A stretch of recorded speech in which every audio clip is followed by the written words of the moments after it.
Aiza no misakafo gasy rehefa eny an-dalana, rehefa ho any Ampefy, rehefa ho any Itasy amin'ny lalan'ny Bongolava iny. Raha ho any Aty Beronintsika izao misakafo gasy. Tena tsara be misy atao chalet kely. Dia ny nanana alaiko kotleta. Ny loloa iny? Trondro. Manisy Henom-biby.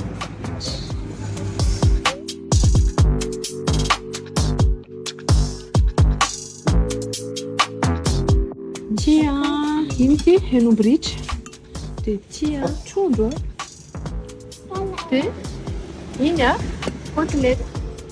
Ohatran'izao ilay vary gasy. Izay loloa lany lava ianao?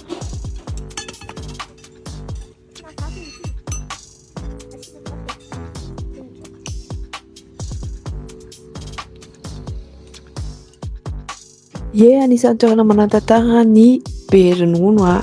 Efa niakatra be ny tarifan'izareo fa tsy maninona fa anisan'ny matsiro kely rehefa ilay mandeha mitsangatsangana ianao, satria anisan'ny tena atao rehefa mitsangatsangana ilay mijanonjanona mividy sakafo.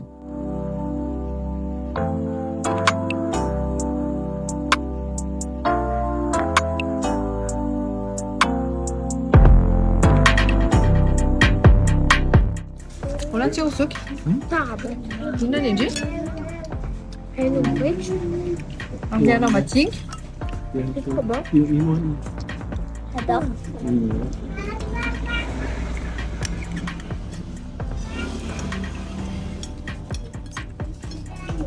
Mazotoa lolo? Ahoana ny trondro lahy? Rehefa nisy taolana. Misy taolana? Dia efa nasokina? Ity ana madinika efa andalan'ireo.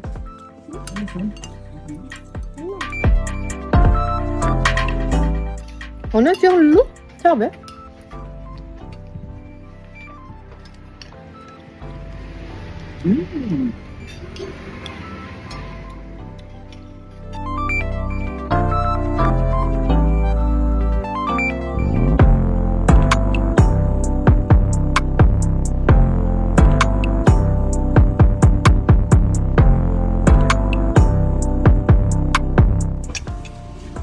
Iny ranovolana reny. Matsiro.